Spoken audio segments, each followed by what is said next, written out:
საქართველოში სეზონური გრიპის გავრცელება მკვეთრად გაიზარდა დაავადებათა კონტროლის ეროვნული ცენტრის მონაცემებით ქვეყანაში ატიპის გრიპის 2 ქვეშტამი, ეგრეთ წოდებული ჰონკონგის და ღორის გრიპი ცირკულირებს. მაჩვენებელი კი გასული წლის პერიოდზე მაღალია.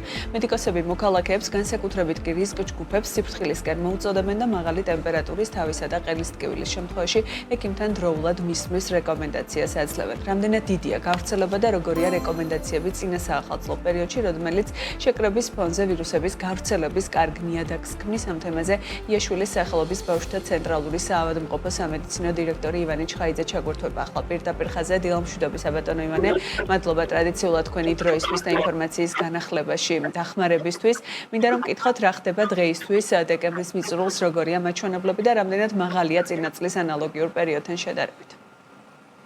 დილამშვიდობის, ეს არის რა თქმა უნდა ყველაზე მთავარი კითხვა, არის თუ არა მონაცემები ახლა დეკემბრის ბოლოს უფრო მეტი, ვიდრე იყო ანალოგიურ პერიოდში 2024 წელს.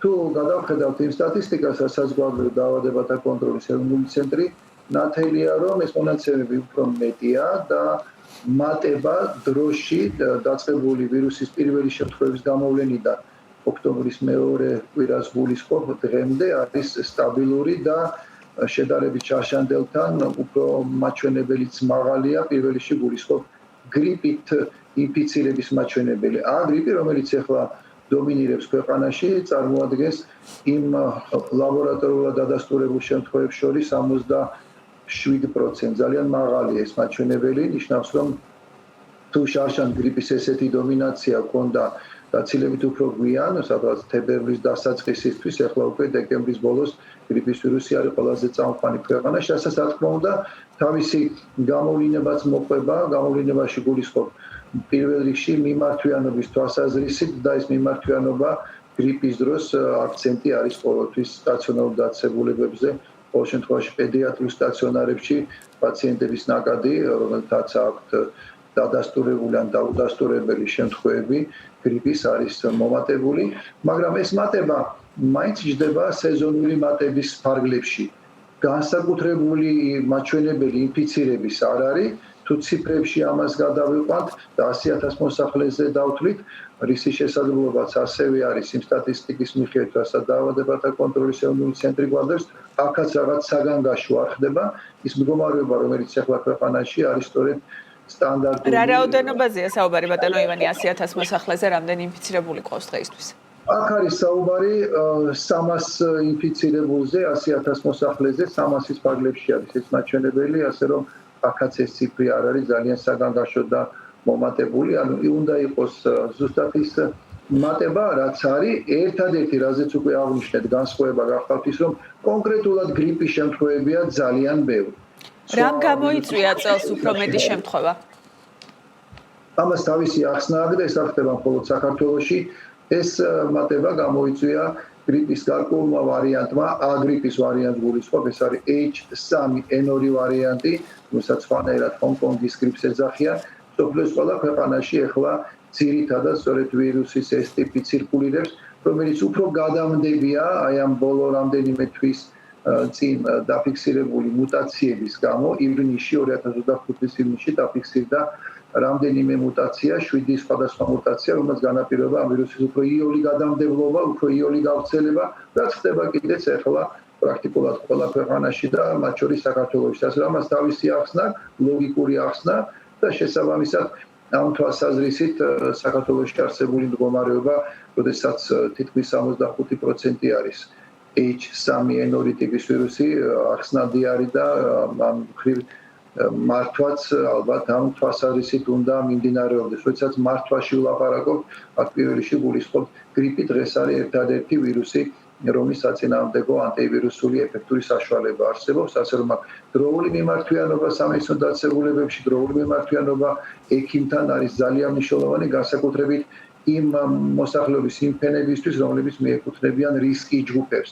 5 წლამდე ასაკის ბავშვები, 60 წელს გადაცილებული მოსახლეობა, ორსულები, ქრონიკული დაავადების მქონე პირები, აი მათთვის ალბათ დროული ინფორმირება ექიმის არის ძალიან მნიშვნელოვანი, ვინაიდან უნდა გადაწყდეს პირველი 48 საათის განმავლობაში არის მაქსიმალურად ეფექტური ის ანტივირუსული საშუალება, რომელიც საქართველოში არის და ხელმისაწვდომია, ამიტომ რაც დროზე იქნება სამედიცინო დაწესებულება, რა დროზე იქნება ექიმი ინფორმირებული პაციენტის მდგომარეობის შესახებ, უფრო სასურველია. ვაქცინაციის მოცვა ხომ არ არის შემცირებული წინა წელთან შედარებით და ამის ხარჯზეც ხომ არ არის გაზრდილი. ასევე თქვენ ახსენეთ სტაციონარში მიმართულობა, რამდენად მძიმედ მიმდინარეობს შემთხვევები და მკურნალობის კუთხით არსებული ინფიცირების შემთხვევები როგორია?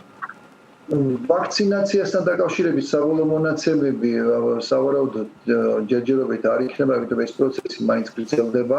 ის 200,000 დოზა ვაქცინა, რომელიც უპასოდ იყო გამოყოფილი ყველა მსურველისთვის და განსაკუთრებით რისკის ჯგუფებისთვის, მისი დიდი ნაწილი უკვე გახარჯული იქნება, მაგრამ არ მგონია, რომ ბოლომდე ყოფილიყო გამოყენებული, თუმცა გავიმეორებ მონაცემები ჯერჯერობით არ გვაქვს. რაც შეეხება მიმართვიანობის მხრივ სტაციონარებში, დიახ, მიმართვიანობის უკან დგას ერთ-ერთი ყველაზე ხშირი გართულება გრიპის, ეს არის ფილტვების ანთება. პაციენტების ძალიან დიდი ნაწილი, რომელიც მიმართავენ პედიატრიულ სტაციონარებს, სწორედ ფილტვების ანთებით არიან დაავადებული და ჰოსპიტალიზაციის მიზეზის ფილტვების ანთება არის.